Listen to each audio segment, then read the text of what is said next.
Bonsoir Philippe. Bonsoir Frédéric. Prêt pour une nouvelle semaine? Avec plaisir. D'Histoire Nousral et l'histoire qui nous est racontée cette semaine par Thierry Lens. Bonsoir Thierry. Bonsoir. On rappelle que vous êtes directeur de la Fondation Napoléon, auteur d'une bio sur Joseph Bonaparte, qui porte d'ailleurs le nom de Joseph Bonaparte. Après une semaine riche la semaine passée, on va continuer, puisque Philippe, on n'a pas eu le temps d'aller au bout de l'histoire de Joseph Bonaparte. On en est même très loin, ouais. Puisque on a fait la première partie de sa vie, c'est la montée au pouvoir de Napoléon, dont Joseph va profiter bien sûr, puisqu'il n'est pas étranger au succès. Et ensuite vient le temps de l'Empire et de la distribution de fonctions hautement importantes à toute la fratrie Bonaparte. Alors Joseph va devenir roi. Ouais. Parce qu'on a bien compris la semaine dernière, Thierry, que Joseph finalement ne demande rien, il ne provoque pas les choses, mais si ça lui vient, il prend. Ah oui. C'est ça, il a même très envie qu'on lui oui. propose. Hein. Il a... comment dire, la différence fondamentale entre lui et Lucien Bonaparte, par exemple, c'est que Lucien a trop le même caractère que Napoléon pour s'entendre avec Napoléon. Hein. Alors il a le caractère, moins le génie. C'est-à-dire que ça donne juste un type excité qui réclame beaucoup et qui fait beaucoup de bruit. Hein. Napoléon a le génie en plus, donc ça c'est... voilà. Joseph, lui, comme on l'a déjà dit, il fait pas de bruit, c'est l'homme de réseau, il est d'une fermeté terrible dans ses convictions, mais jamais, on ne va jamais jusqu'à la rupture avec lui. C'est, comme disait Edgar Faure, toute brouille est un échec, donc c'est pas la peine de venir se fâcher. Il connaît tout le monde l'apprécie, c'est ça qui est très très étonnant. On a peu de témoignages contemporains de gens qui disent « Oh, c'était vraiment un imbécile, on ne voulait pas passer 10 minutes avec lui ». Au contraire, on cherche sa compagnie. D'abord parce que lui a un peu l'oreille de l'empereur, il est le seul qui peut parler à Napoléon comme un frère parle à son frère. Quoi, hein. Alors ça va être de moins en moins vrai parce que Napoléon, pardonnez-moi l'expression, mais a de plus en plus le melon au fur et à mesure de sa montée en puissance, mais c'est quand même Joseph qui va quand même continuer. On a des lettres de lui assez inouïes quand on sait la façon très protocolaire dont on écrivait à Napoléon, même ses frères et sœurs, même sa mère, hein, l'appelait Votre Majesté, etc. Lui, il lui écrit comme un frère à certains moments. Il se tutoie, il se vouvoie. Alors, il se tutoie dans le privé, il se vouvoie en public, mais quand il s'agit de choses officielles, il se vouvoie. Enfin, tout ça est très codifié. Et il lui écrit, par exemple, un jour où Napoléon va lui donner une petite leçon, il va lui répondre « Ah, mais oui, c'est vrai, vous qui régissez tout jusqu'à l'univers entier, etc. » Enfin, il se fiche de sa gueule, quoi. Hein. Et Napoléon tolère ça. Ce qu'il ne tolère avec personne d'autre, quoi. Hein. Alors, il y a même un moment, Julie Bonaparte, donc la femme de Joseph, lui écrira vous devriez écrire sur un autre ton à votre frère. Voilà, bon, donc juste pour qu'il se calme, hein, par rapport à Napoléon. Et donc oui, Napoléon va faire de Joseph un roi. Roi de Naples d'abord, ouais. Roi d'Espagne ensuite. Le mandat à Naples va être court, 2 ans. 2 ans. Qu'est-ce qu'il va y faire?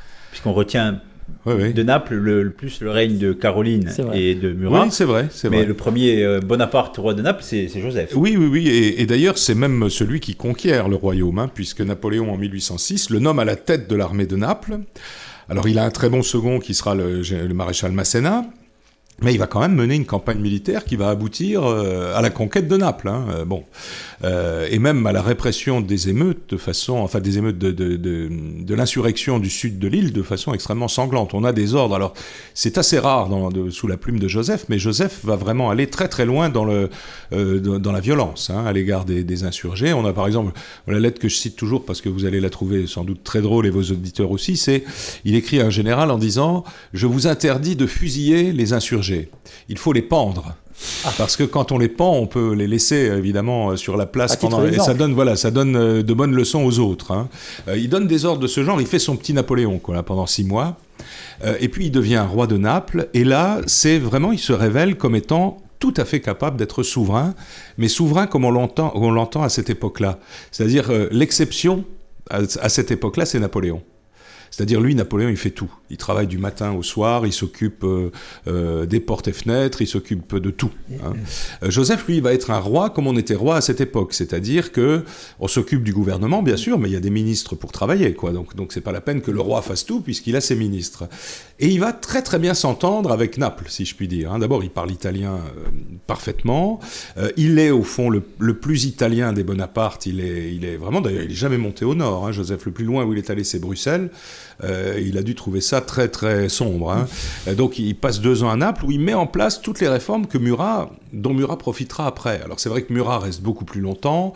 Murat, il a ce petit côté cavalier à plumes qui plaît à tout le monde. Joseph est moins étudié sur Naples, mais les historiens napolitains vous disent aujourd'hui que ça a été un grand roi de Naples et que un des regrets qu'on peut avoir historiquement, c'est qu'il ne soit pas resté à Naples, parce que très probablement, il aurait implanté sa dynastie. En plus, il a été roi à un moment où Napoléon était très occupé, campagne de Prusse, campagne de Pologne, etc. Donc il avait les mains à peu près libres. Hein. Napoléon ne pouvait pas lui écrire toutes les 5 minutes pour lui dire ce qu'il devait faire. Et il en a bien profité. Par exemple, il prenait des bains de foule. Et les gens croyaient pas que c'était le roi, évidemment. Hein. Il allait au marché, et puis habillé en civil, mais entouré de militaires chamarrés. Donc on disait, mais c'est qui ce petit bonhomme-là? Enfin, ce petit bonhomme, il n'était pas si petit, mais enfin, c'est qui ce type qui... Ah, c'est le roi. Et les gens disaient, c'est le roi, c'est le roi. Alors imaginez les Lazzarone de base, venant voir, il discute avec eux, enfin, etc. Il était très, très apprécié. J'ai l'impression, enfin, tel que vous le décrivez, Thierry, que c'est un épicurien. Oui, bien sûr, bien sûr. Ah oui, c'est un épicurien complet. La chose qui lui a fait le plus de peine à Naples, c'est quand il a dû arrêter les chasses royales pour faire des économies. Parce que c'est un homme qui aime la chasse, qui aime la bouffe, si je puis dire, qui aime les femmes, évidemment, qui aime une vraie vie bourgeoise au bon sens du terme. Par exemple, quelque chose qui est rarissime à l'époque, il pratique la natation. Les gens, même les gens qui habitent au bord de mer, ne nagent pas. Les gens ne savent pas nager à cette époque. Et ben lui, il sait nager. Et donc, il entraîne tout le monde dans des parties de natation, dans ses étangs, etc. Il a un côté, pardonnez-moi l'expression, mais très sympa, Joseph Bonaparte. Alors qu'en même temps, il a un rôle politique, comme on le souligne depuis une semaine, qui n'est pas rien, qui n'est pas négligeable, mais il le fait autrement. Alors évidemment, toujours revenir à Napoléon, quand on parle de Joseph, c'est dire Napoléon en fait peut-être trop, Napoléon est peut-être trop omniprésent, etc. Mais c'est la vérité, c'est-à-dire, je le redis, le seul qui gouverne comme il gouverne à cette époque dans le monde, c'est Napoléon. C'est le seul qui s'occupe de tout. Eh bien, on va poursuivre cette discussion demain, Philippe. On va continuer donc dans la vie de Joseph Bonaparte. Merci beaucoup, Thierry. À demain donc. À demain. À demain. Bonsoir Philippe. Bonsoir Frédéric. On se retrouve comme tous les soirs de cette semaine avec Thierry Lance. Bonsoir Thierry. Bonsoir. Également, Bonsoir. Directeur de la Fondation Napoléon. On vous remercie vraiment de nous accompagner depuis presque 2 semaines maintenant dans cette émission. On rappelle que vous êtes également l'auteur de la bio sur Joseph Bonaparte. Et c'est fou ce qu'on apprend sur ce personnage qui est franchement sympathique finalement. Il est très sympathique, il est d'une richesse incroyable dans tous les sens du terme, et justement sa richesse prend une nouvelle dimension sur le trône de Naples. Mais là aussi, pourquoi est-ce qu'il s'en va aussi vite, puisqu'il ne reste que 2 ans, et comment il arrive sur un trône encore plus glorieux qui est le trône d'Espagne et des Indes? Oui. Disons qu'il va être obligé de quitter Naples parce que Napoléon a besoin de lui. Hein. Napoléon a récupéré de façon assez miraculeuse le trône d'Espagne, au départ sans effusion de sang, puisque tous les prétendants au trône ont abdiqué. Il faut dire que la famille royale espagnole à l'époque, c'était quand même tout un poème. Donc il se trouve avec un trône entre les mains, il le propose à Louis qui refuse, il le propose à Jérôme qui refuse, et donc finalement il appelle Joseph. Et au fond, il appelle Joseph parce que Joseph est le plus capable de la famille pour gérer un grand royaume comme ça. Et Joseph va avoir, on va dire, la vanité d'accepter parce que, d'abord, il n'a pas vraiment le choix. Hein, c'est Napoléon qui lui a demandé. On a la lettre de convocation de Napoléon. C'était pas « venez si vous voulez hein, ». C'était plutôt « il serait opportun que vous vous préparassiez à venir me rejoindre à Bayonne ». Bon, donc il se présente à Bayonne. On le nomme roi d'Espagne. Il y a même une junte espagnole qui est là. Vive le roi, etc. Et donc lui, il se dit je vais prendre la tête de la plus belle monarchie de l'univers. C'est quand même un royaume qui fait rêver. Ils ont des colonies en Amérique du Sud, c'est un pays réputé très très riche alors qu'il est pauvre comme Job, mais ça ils s'en apercevront tous qu'après. Et donc le voilà successeur de Charles Quint. Hein. Donc, Napoléon va le calmer un peu en lui disant bon, vous êtes déjà roi d'Espagne et des Indes, c'est déjà pas mal, donc c'est pas la peine de vous dire duc de Bourgogne, prince de ceci, voilà. Et donc, il va aller plein de bonne volonté rejoindre son trône. Mais le problème, c'est que la population espagnole s'est soulevée à ce moment-là, et le premier à s'en rendre compte et à être clairvoyant sur cette affaire, c'est lui-même, c'est Joseph Bonaparte. C'est-à-dire que lorsqu'il va quitter Napoléon pour aller à Madrid, dès le lendemain, il va lui écrire une lettre par jour. Chacune de ces lettres est une mise en garde. Nous n'avons pas un seul partisan dans ce pays est à feu et à sang, etc. Nous ne réussirons notre entreprise que si vous mettez 500 000 hommes et 1 million par mois. Napoléon lui dit mais non, qu'est-ce que vous y connaissez, c'est moi le génie de l'univers. Le résultat, c'est que c'est ce que Napoléon sera obligé de faire après. Hein, mais beaucoup trop tard. Joseph va d'abord être obligé de quitter Madrid très vite après s'y être installé. Il va y avoir un nombre d'allers-retours considérable entre Madrid et hors Madrid de sa part. Il ne va pas vraiment gouverner l'Espagne. Grosso modo, la grande région de Madrid et l'Andalousie qu'il conquiert d'ailleurs lui-même. Hein. Là aussi, il y a une décision de Napoléon absolument incroyable. C'est que dans la campagne d'Andalousie, Joseph se présente devant Cadix. Cadix, c'est le lieu où se trouve la junte insurrectionnelle. Donc il n'a plus qu'à avancer, à prendre Cadix, si le maréchal Soult amène son corps d'armée, enfin peu importe. Et Napoléon refuse l'opération. Ce qui est une folie stratégique, parce que l'endroit où le cancer espagnol va se développer, c'est Cadix. Là, ils auraient eu d'abord, c'est un très très grand port militaire, Cadix, à ce moment-là. Donc les Anglais vont arriver par là, ils vont ravitailler par là, etc. Et c'était à portée de la main. Et Napoléon donne raison à Soult, qui a refusé de manœuvrer. Et ça, c'est symptomatique du drame de cette guerre d'Espagne, c'est-à-dire que à la fois Joseph est reconnu comme roi par Napoléon, mais il n'a aucun pouvoir.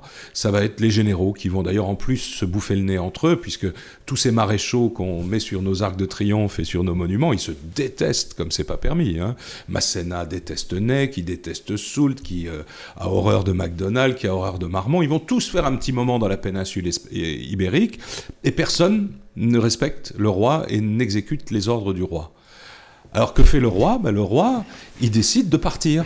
Et là aussi, on a toujours dit « Ah, Joseph s'est vautré dans les délices de la monarchie espagnole. » Enfin, vous rigolez, quoi. C'est à feu et à sang, quoi, les délices de la monarchie espagnole. Et Joseph va plusieurs fois dire à Napoléon « Écoutez, puisque vous ne me donnez pas le pouvoir dans mon propre pays, hein, puisqu'il se considère dès lors comme espagnol, je m'en vais.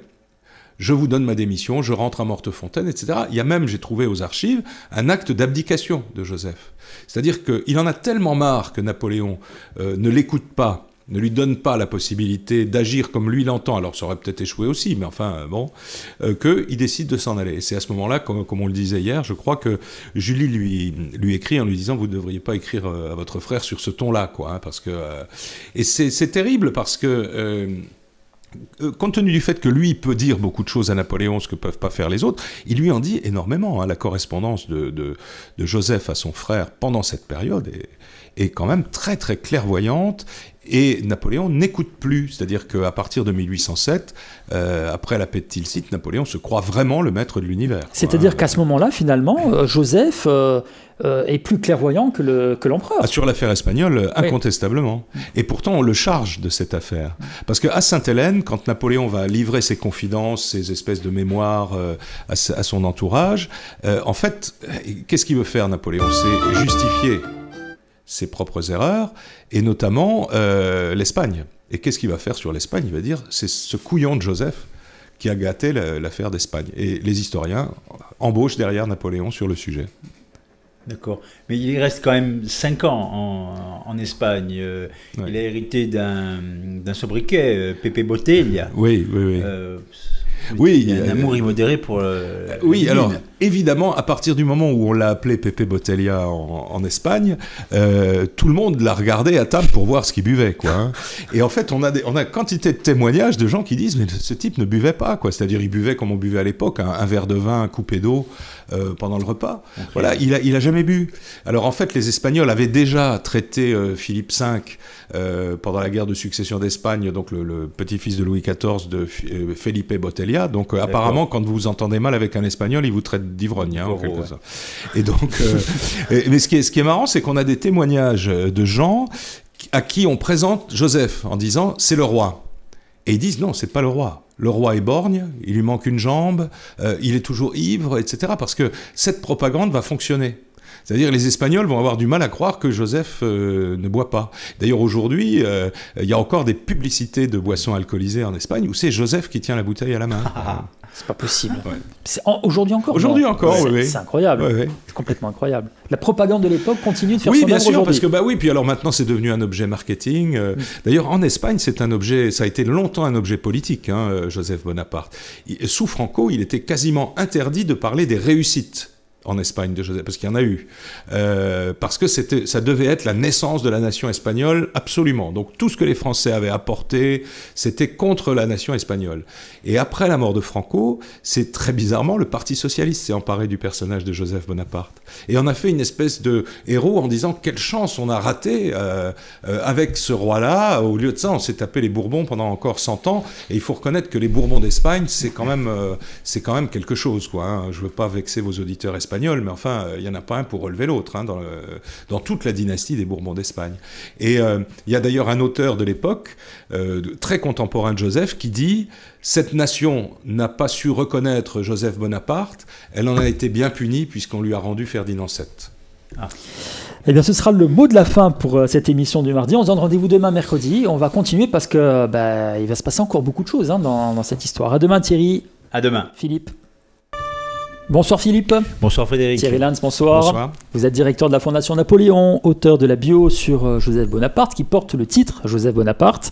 Alors hier, nous avons parlé notamment de ce fameux roi d'Espagne, qui pendant 5 ans, on a vu des vertes et des pas mûres, qui a eu beaucoup de difficultés à faire comprendre à son frère aîné, à son frère cadet, toute la difficulté de sa mission. Et finalement, il a été obligé de partir, Joseph. Oui, alors, si vous me passez l'expression, elle est très grossière, mais il faut le dire, il part une main devant, une main derrière, comme on dit. C'est-à-dire qu'à la fin, Napoléon va lui laisser le commandement, et comme on l'a dit dans une des émissions précédentes, Joseph a parfois des vues stratégiques justes, mais c'est pas un militaire, il sait pas gérer une armée. Or là, il va vouloir prendre la tête de l'armée, et il va commettre plusieurs erreurs qui aboutissent à la défaite de Vitoria, qui est une défaite considérable pour les armées françaises en Espagne, avec ceci de plus grave encore, compte tenu de ce qu'on sait de Joseph, c'est que tous ces fourgons tombent aux mains de l'ennemi.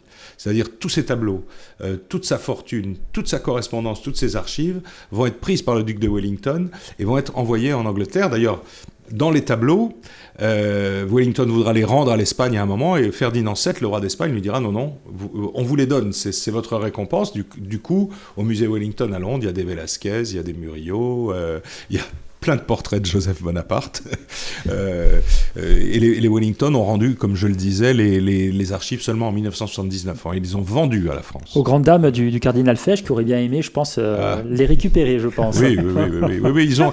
Et c'est assez amusant. Enfin, ça, c'est vraiment pas ma spécialité, mais tous les Bonaparte sont d'impressionnants collectionneurs de tableaux. Alors, ça devait être une des valeurs de placement de l'époque, bien sûr, mais peut dire qu'ils sont et vraiment en tête le cardinal Fesch, mais Joseph a une collection absolument extraordinaire lui aussi, parce que on lui a pas tout repris quand même. Il avait déjà, alors ça c'est moins glorieux pour lui, il avait déjà évacué beaucoup de choses pendant qu'il était roi d'Espagne, notamment une partie des joyaux de la couronne, où là on peut dire quand même qu'on est vraiment à la limite. Alors il a toujours dit que c'était pour les mettre à l'abri, mais enfin il les a pas rendus après. Donc il y a d'ailleurs une des perles, la perle qui s'appelle la Pérégrine, qui est une des plus grosses perles du monde, qui a été envoyé à Mortefontaine par Joseph à ce moment-là, qui a ensuite été vendu, et qui s'est retrouvé au cou d'Elizabeth Taylor, à qui Richard Burton l'avait offert pour la Saint-Valentin. Donc, messieurs, vous savez ce qu'il vous reste à faire au mois de février. D'accord, ça va faire travailler. Incroyable. Oui, c'est ça, exactement. Et oui, Joseph, qui quitte avec perte et fracas son trône en 1813, qui se fait rattraper à la frontière du Pays Basque. Et ça coïncide avec le retour de Napoléon de Leipzig. Donc c'est la catastrophe pour tout le monde. La campagne de France, maintenant que Joseph n'est plus roi, que Napoléon ne va plus être empereur, quel va être le rôle de Joseph à la fin de la campagne de France et pendant l'île d'Elbe et après pendant les 100 jours. Oui, alors la première chose que fait Joseph en rentrant d'Espagne, c'est qu'il va se reposer. Et il va passer 6 mois dans sa propriété de Mortefontaine sans s'occuper de rien. C'est-à-dire qu'il va recommencer sa vie d'avant. Alors le monde s'effondre, ouais. Et Joseph, lui, va à la chasse. Hein. Bon. Et puis, au moment où la France est menacée, il écrit à son frère en lui disant « Bon, écoutez, enfin, j'exagère un peu, mais je vois bien que vous êtes dans l'embarras. Si je pouvais vous rendre service, n'hésitez pas à me demander. » Et Napoléon, et là, c'est encore une fois cette spécificité de ses deux frères, Napoléon le rappelle. Hein. Il a dit pique-pendre de lui, il l'a fait surveiller par la police, il lui a interdit de venir à Paris, etc. Et vous voyez d'ailleurs que Joseph y répond en disant « Tiens, tu veux pas que je vienne à Paris? Moi, je reste chez moi, je vais à la chasse, je reçois mes amis, voilà, bon, etc. » Et donc Napoléon le rappelle, il va le nommer, là aussi le titre fait un peu rire par rapport à la bataille de Vittoria, il est conseiller militaire de la régente, qui est Marie-Louise à ce moment-là. Et là, Joseph va s'occuper, on va dire, surtout de la défense de Paris, hein, à ce moment-là. Il va être un des conseillers quand même, et il surveille surtout la régente, parce que, rappelons que Marie-Louise, elle a moins de 20 ans à ce moment-là, hein, elle n'a jamais été formée au gouvernement. Napoléon, en fait, n'a confiance qu'en Joseph. C'est pour ça qu'il le rappelle. Parce qu'il aura son frère, là, dans tout ce marigot. Et donc, si quelques-uns veulent avancer la main vers le pouvoir, il y aura quand même Joseph qui sera là pour le défendre. Et donc, il va s'occuper un petit peu des affaires, et puis on lui reproche beaucoup depuis la capitulation de Paris du 30 mars 1814, mais on pourrait faire 2 semaines sur le sujet, mais donc rapidement, en fait Joseph avait un ordre de Napoléon qui lui disait « Si vous êtes sans nouvelles de moi, et si les forces qui vous sont opposées sont supérieures, vous devrez évacuer Paris ».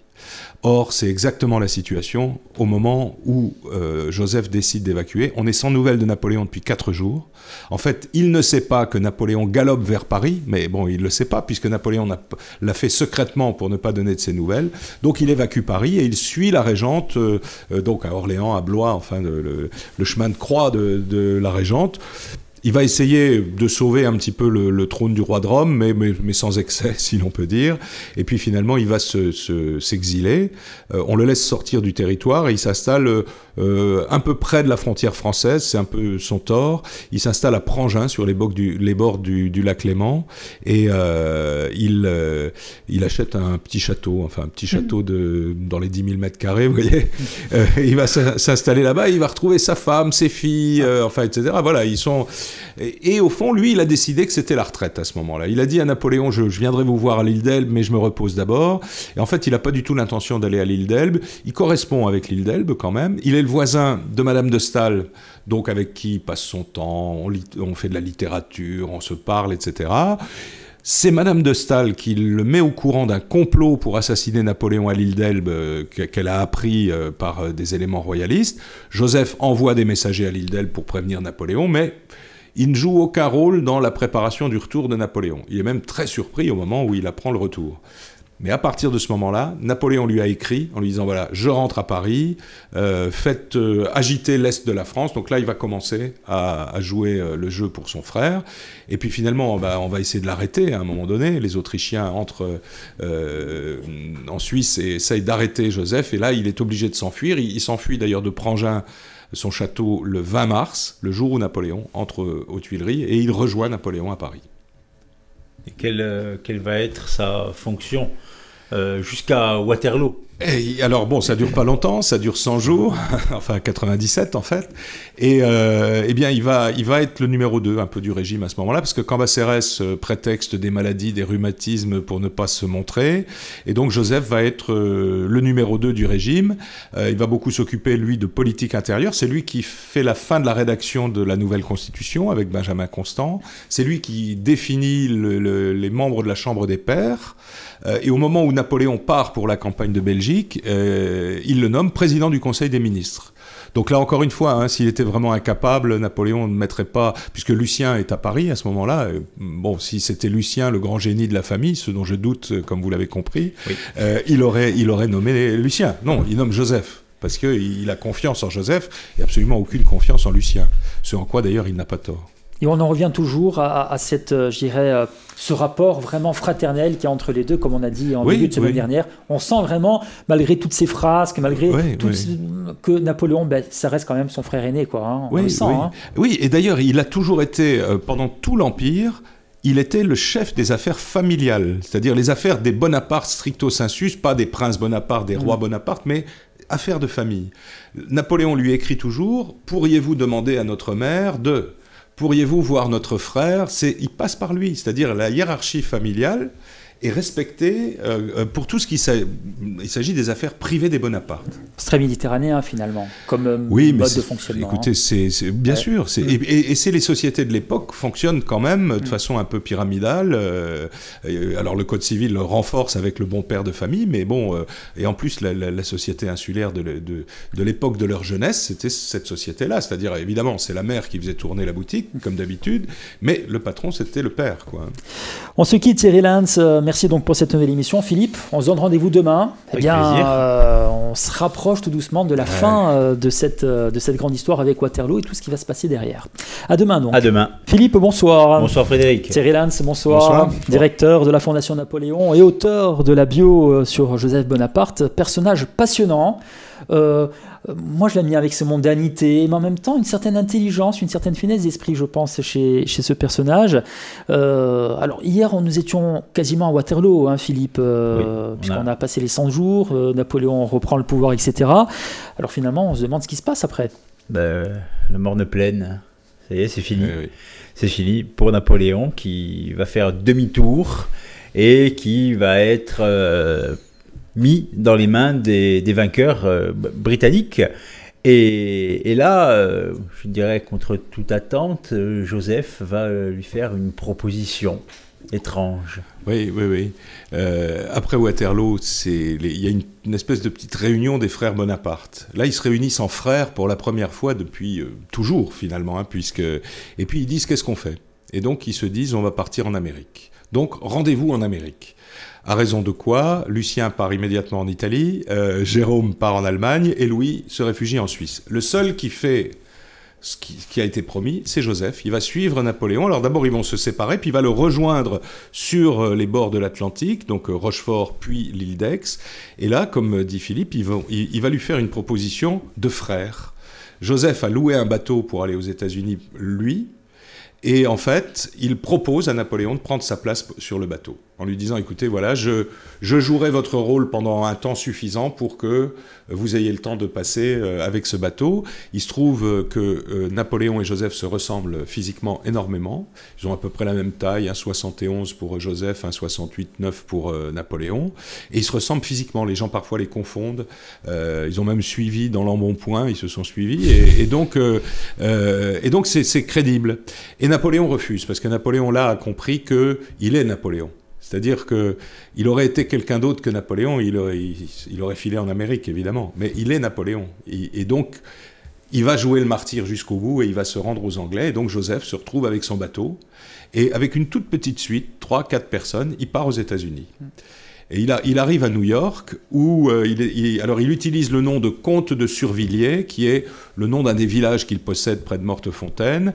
Mais en fait, tout le monde se dit c'est un personnage important parce qu'il est il y a un Espagnol avec lui qui arrête pas de lui donner du sire de votre majesté, qui lui fait des courbettes et tout. Donc les gens finissent par se dire ce comte de Survilliers c'est quelque chose de spécial.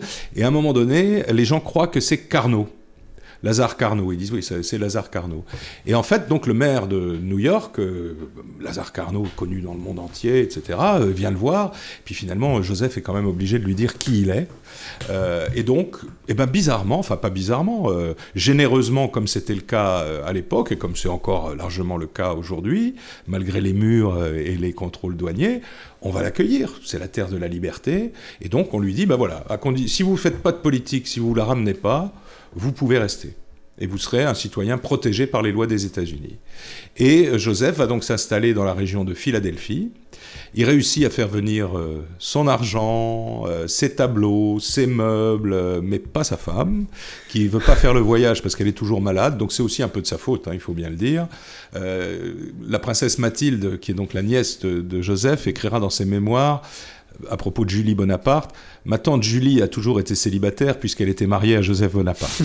Et donc Joseph va s'installer somptueusement dans la région de Philadelphie, mais à la Joseph Bonaparte, c'est-à-dire il va aller voir ses voisins, il va être ami avec les plus grands scientifiques, les politiques américains, et il va créer ce petit monde qui, au fond, il a toujours voulu avoir, comme à Mortefontaine, ce lieu où on vit grandement, hein, comme un grand seigneur, mais où la vie est douce, où il y a des petits étangs, où on va à la chasse, où on reçoit les gens. Alors il a sa collection de tableaux, et notamment les tableaux familiaux. Donc quand on entre chez lui, on est accueilli par Bonaparte franchissant le Saint-Bernard de David. Ensuite, il y a une grande galerie où il y a tous les portraits de famille, par Gérard, par les grands Lefebvre, etc., les grands peintres du temps. Et la population se met à le savoir et les gens viennent avec un peu leur... Enfin non, c'est des Américains, donc le chapeau sur la tête et disent « Aïe, je voudrais visiter la collection de peinture ». Et Joseph dit « Bien sûr, il n'y a pas de problème ». Alors quand c'est une personnalité importante, il fait la visite lui-même. Quand c'est un peu moins important, ce sont ses domestiques qui font faire la visite. Mais on peut venir, toc toc, bonjour, roi Joseph, hein, je ne sais pas comment il l'appelait, King Joe, je ne sais pas comment ils ont dû l'appeler. Et il se crée une vraie vie là-bas. En fait, il se recrée à chaque fois son petit environnement sympathique et mondain. Oui, bien sûr. Partout où il a été, oui, finalement. Mais je pense que c'est la plus belle période de sa vie, quoi. Les 10 premières années où il va être encore en très bonne santé, là il prend son pied absolument. Mais quoi.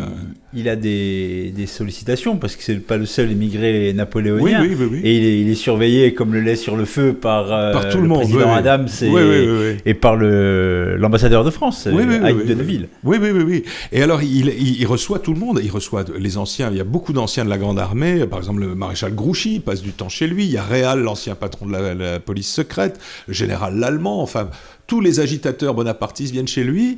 Donc, il est évidemment très surveillé. L'ambassadeur de France, lui, qui voit le mal partout, dès qu'il y a un cheval qui est en train d'être scellé, ça y est, il est en train de partir à la conquête du Mexique. Hein. Et en réalité, Joseph doit montrer sa bonne foi. Alors, il y a toute une série de complots qui sont montés, dont le fameux complot de la Confédération américaine, où un Français qui est Lacanal prétend que Joseph va partir à la conquête de l'Amérique centrale. En fait, c'est absolument pas vrai. On a les documents. Il a refusé l'argent. Il a dit, écoutez, fichez-moi la paix avec vos histoires. Moi, je ne veux pas en entendre parler.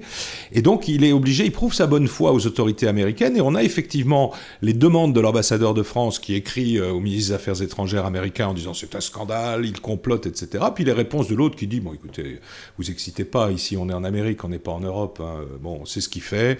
Il est très bien, on l'aime bien, et ainsi de suite. Joseph va être pris dans les grandes sociétés scientifiques. Il aide la ville de Philadelphie au moment où il y a les expositions de peinture en prêtant ses tableaux, enfin, etc. Il se crée vraiment ce monde à lui. Il a jusqu'en 1821, il y a cette espèce de chape d'acier sur lui qui est Napoléon à Sainte-Hélène, évidemment. Alors, bon, et contrairement à ce qu'on a dit, il donne de l'argent, il s'en occupe, il correspond avec Sainte-Hélène, etc. Donc tout ça c'est de la légende. Il s'en est vraiment beaucoup occupé. Et puis c'est malheureux à dire, surtout à votre antenne, mais quand on apprend la mort de Napoléon, c'est un grand choc pour Joseph. Il est malade pendant plusieurs mois, mais après, c'est une sorte de libération. Parce que, bien sûr, Joseph est le numéro 2, mais le numéro 1, c'est le fils de Napoléon, le fameux roi de Rome, c'est encore un enfant. Donc là, on est tranquille, pour le moment, il n'y a pas de revendication politique à avoir. On note quand même un sens du sacrifice dans la famille. Lorsque Joseph dit à son frère « Je suis prêt à prendre ta place, pars », il se sacrifie en quelque sorte pour prendre la place du frère. Et Napoléon qui dit non, qui sacrifie sa personne pour l'empereur qu'il fut finalement. On peut voir les choses de cette manière, Philippe. Napoléon, il a déjà une idée derrière la tête. Quand il accepte le martyre de Sainte-Hélène, c'est pour devenir aussi grand que celui qui est monté sur la croix. Hein, soyons clairs là-dessus. Quant à Joseph, pourquoi il a décidé, alors qu'il avait la possibilité de partir vivre aux États-Unis comme un coq en pâte, pourquoi à un moment il a fait montre de sacrifice Je ne sais pas. Peut-être ces gens ont aussi un peu le sens de l'histoire et le sens de la postérité. Rappelons quand même, c'est des gens qui sont pétris d'histoire antique notamment, et donc ils ont. On ne peut pas complètement exclure que parfois l'homme fait des choses pour la grandeur du geste. Alors de nos jours, c'est de plus en plus rare, mais voilà, on se trouve face. En plus, faut toujours rappeler que c'est pas nos sentiments à nous qui doivent servir de comparaison, parce que nous sommes ni Napoléon ni Joseph Bonaparte, ce sont des personnages qui sont tellement hors du commun évidemment, ils sont sur un théâtre en permanence. Et là, le théâtre, c'était de se sacrifier. Comme tu le disais, à un moment, Napoléon dira si le Christ n'était pas mort sur la croix, il ne serait pas Dieu. Et c'est ça qu'il veut. Et il me semble, peut-être que je me trompe, mais que Napoléon avait dit qu'il était né sur un tapis avec les dieux grecs. Oui. Chose qui a été infirmée, me semble-t-il, par la reine mère par la suite. Mais ce qui prouve qu'effectivement, il y avait cette idée de rejoindre un peu le divin et les dieux de l'Olympe, presque, finalement. Mais vous qui aimez l'Antiquité, pour cause, vous auriez été parfaitement comme un poisson dans l'eau dans la société de cette époque, parce que les gens ne se comparaient pas aux Antiques. Ils étaient les Antiques. C'est toute une mode, cette mode de l'Antiquité de l'époque. Nous, on ne peut pas la comprendre parce qu'on n'a plus les références mythologiques, etc. Enfin, il faut aller voir dans des dictionnaires quand on veut comprendre ce qu'ils disent. Mais en fait, c'est ça. Il y a eu une parenthèse de 1000 ans, voilà, au cours de laquelle les Antiques ont sommeillé, en quelque sorte. Et ils réapparaissent, la République romaine d'abord, l'Empire romain après, alors bon, un peu de Charlemagne pour arroser tout ça, mais voilà, nous sommes les Antiques. Regardez la peinture, regardez les titres, consul, préfet, etc. Ce sont des titres qui viennent de l'Empire romain. Ils sont les Antiques. On se quitte, Thierry Lance, Philippe. Demain, ce sera la dernière de Joseph Bonaparte. À demain donc. Bonsoir Frédéric. Thierry Lance, bonsoir. Pour la dernière fois, donc le dernier jour de cette semaine, on va parler de Joseph Bonaparte. Vous êtes, je le rappelle, directeur de la Fondation Napoléon et auteur de la biographie sur Joseph Bonaparte. Et Philippe, eh bien là, ça y est, on touche à la fin de cette histoire. Joseph Bonaparte qui, à Philadelphie, mène la belle vie pendant que son frère, lui... est mort. Dans un premier temps, il est à Sainte-Hélène, et puis par la suite, on sait qu'en 1821, il va décéder. Oui, absolument. Il va décéder charnellement, puisque son esprit reste. Et Joseph, il vit comme un gentleman farmer aux États-Unis, mais il va rentrer en Europe pour finir sa vie. Et retrouver sa femme qu'il a tant aimée. Oui. Et si peu vue. Et si peu vue. Un petit périple européen jusqu'en 1844 et la fin de sa vie à Florence. Ouais. Alors quelle va être sa motivation en rentrant en Europe? Alors essentiellement, d'abord 1830, la Révolution en France. On crie « Vive Napoléon II » sur les barricades. Alors les nouvelles arrivent avec 2 mois de retard aux États-Unis. Joseph finit par l'apprendre. Et puis il décide donc qu'il va venir aider son neveu, le roi de Rome, l'Aiglon, à monter sur le trône de France. Mais il fait ça à la Joseph. C'est-à-dire qu'il dit « Bon, allez, je pars en Europe. » Et puis en fait, il part 1 an et demi plus tard. C'est-à-dire il fait une tournée d'adieu, il va voir ses amis, il s'occupe de ses affaires parce qu'il fait beaucoup d'affaires aux États-Unis, il va investir dans les chemins de fer, enfin il est très malin ce gars, et on l'autorise à s'installer en Angleterre, et donc il va arriver en Angleterre, et le jour où il arrive en Angleterre, on apprend la mort de l'Aiglon. Donc, au fond, alors comme il a un aide de camp espagnol qui s'appelle Unzaga, qui vraiment, pour lui, c'est Sa Majesté le Roi, et donc Unzaga tombe à genoux, puisque Joseph devient l'empereur à ce moment-là. Et donc Joseph le relève en lui disant écoutez, il y a encore un peu de travail à faire avant que ce soit le cas, puis moi je ne change pas, je reste toujours celui que vous connaissez. Et donc il va vivre 2 ans et demi à Londres, où il va rencontrer ses neveux. Il va y avoir une espèce de grande réunion de famille des Bonaparte, alors par arrivées successives. Il va voir Lucien, alors Lucien qui est toujours aussi incontrôlable, et puis il va voir les neveux surtout. Et dans les neveux, il y a évidemment Louis-Napoléon, le futur Napoléon III. Et là les choses se passent mal. Mais c'est la même chose que ce qu'on disait la semaine dernière au sujet des jeunes Corses avec Paoli en 1790, mais c'est la même chose. Il y a 1 génération et demie qui a passé, et la génération des jeunes se dit mais ces vieux, ils sont quand même mous, en quelque sorte. Il faudrait prendre le pouvoir, ce que veut faire Louis-Napoléon. Donc ils vont très très mal s'entendre, sans se disputer. D'ailleurs, Louis-Napoléon est très malin, tout le monde sait bien qu'il savait cacher son jeu, il respecte son oncle, mais il n'en fait qu'à sa tête. 2 coups d'État quand même manquaient. Joseph retourne un peu aux États-Unis, et puis là il commence à être malade, il commence à être vieux, il approche des 70 ans, et il décide là de rentrer pour de bon en Europe. Donc il va liquider ses affaires aux États-Unis, partiellement, on va dire, parce que plus tard, d'autres choses seront vendues. Il va faire des cadeaux assez somptueux à ses amis, quoi. Hein. Pour partir, il offre un Murillo à quelqu'un, ou pour le remercier, il lui envoie, je sais pas quoi, une boîte en or avec des diamants, enfin, tout ça, bon. Et tout ça se trouve aujourd'hui dans les musées, hein, aux États-Unis. Il y a même des meubles de lui de Point Breeze à la Maison Blanche. Et donc, il rentre. Il repasse par l'Angleterre, où là aussi, vous savez, il rentre lentement, quoi. Il part en 39, il arrive en 40 à partir pour l'Italie. Et en fait, il va faire ce qu'on appelle une attaque d'apoplexie, c'est-à-dire un AVC, quoi, en gros. Et donc, il va être paralysé du côté gauche. Et là, sa vie va être... sa vie active et complètement terminée. Il va rejoindre donc Julie, son épouse, qu'il n'a pas vue depuis 25 ans. Il la rejoint à Florence, où elle s'est chichement installée dans un grand palais. Et là, il va finir sa vie. Alors, l'ambassadeur de France a fait un rapport à son sujet, puis dit c'est une existence essentiellement mécanique. Hein. Alors, c'est un peu exagéré, parce qu'on a le journal de son homme de confiance, mais c'est vrai que sa vie va être une fin de vie, quoi. C'est-à-dire qu'il sort se promener, au début à pied, ensuite en calèche, etc. Et puis donc finalement, il finit par mourir, hein, en juillet 1844. Il a d'ailleurs, il était très riche, mais il est devenu encore plus riche puisque Madame Mère est morte, le cardinal Fesch est mort, et dans le testament de l'un et de l'autre, c'est Joseph l'exécuteur testamentaire et qui garde ce qui est pas donné, quoi. Hein, donc ça veut dire qu'il est devenu, c'est même plus tonton Cristobal, quoi. Il est très très très très riche, et donc il meurt à Florence. Et on va l'inhumer dans l'église Santa Croce, donc et aujourd'hui il y a encore une chapelle Bonaparte, hein, là-bas, où il y a sa femme, une de ses filles et une de ses nièces. Et il va rester à Santa Croce jusqu'en 1862. Et là, Napoléon III, qui a besoin de meubler les chapelles des Invalides, il faut bien le dire, il a mis Jérôme dans une, Napoléon au centre évidemment, accepte le retour des cendres de Joseph aux Invalides. Ça se fait dans la discrétion la plus absolue. J'ai cherché vainement des illustrations.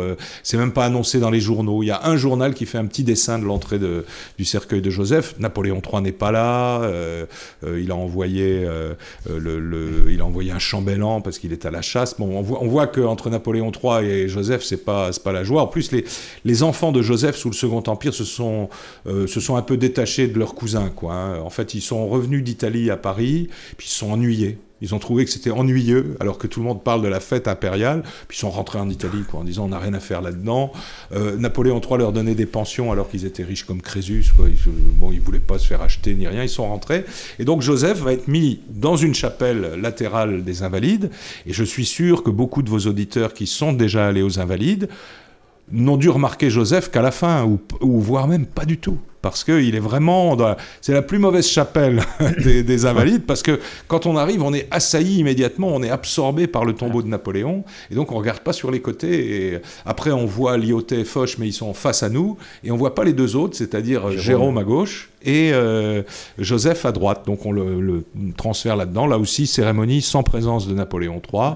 Et donc voilà, Joseph et Napoléon sont réunis. Et offert à la comparaison, hein, je dis toujours, si on veut comprendre Joseph, il ne faut jamais le comparer à Napoléon. Et finalement, les architectes et Napoléon III font qu'on les compare au-delà de la mort, puisque le tombeau de Napoléon, c'est quand même, comment dire, c'est quelque chose d'assez invraisemblable comme le personnage. Et puis le tombeau de Joseph, bon, on a confié ça à un élève de Visconti. C'est bon, voilà, on serait capable de dessiner le même tombeau si on se donnait un peu de mal, quoi. Hein, voilà. Et donc voilà, c'est la fin de ce personnage, et la postérité ne sera pas très très très généreuse avec lui. Hein. On va surtout donc reprendre les écrits de Napoléon, et puis on va broder autour de tout ça. Moi j'ai essayé un petit peu de retrouver, non peut-être pas le vrai Joseph, on ne retrouvera jamais ni le vrai Joseph ni le vrai Napoléon d'ailleurs, mais enfin celui que les historiens pourraient aujourd'hui adopter comme étant le bon. Alors, il a une descendance, on me pose souvent la question. Alors, il a eu 2 filles, hein, alors 2 filles légitimes. Hein, il a eu au moins 7 enfants hors mariage, mais les 2 filles légitimes sont Charlotte et Zénaïde. Alors, Charlotte est morte en accouchant d'un bébé qui n'avait pas de papa dans les années 1830, et il restait Zénaïde. Et Zénaïde a eu 12 ou 13 enfants. Elle était mariée avec Charles-Lucien Bonaparte, le fils aîné de Lucien Bonaparte. C'était totalement contraire au code civil, mais Napoléon avait demandé que les neveux et nièces se marient entre eux. Donc en fait, Zénaïde a tiré le mauvais numéro, il faut bien dire, parce que ce Charles Lucien, qui est un très très grand ornithologiste, je crois qu'on dit ça, était un très mauvais mari. Il a dilapidé une partie de l'argent, etc. Ils ont vécu après fortune séparée à un moment donné. Mais donc sur ces 13 enfants, les garçons n'ont pas eu de postérité, notamment parce qu'un d'entre eux est devenu cardinal. Vous savez qu'il y a un cardinal Bonaparte dans les années 1890. En fait, il a été nommé, je ne sais plus quel était le pape, non, il a été nommé sous le Second Empire. En fait, Napoléon III voulait que soit nommé cardinal l'archevêque de Paris, et le Saint-Siège, pour embêter Napoléon III, a nommé un prêtre qui se trouvait là au Vatican et qui était un petit-fils de Joseph Bonaparte. Donc il est devenu, il y a eu un cardinal, et les filles ont fait des mariages avec des princes et des grands nobles italiens, ce qui fait que le nom est dilué maintenant dans ces familles-là.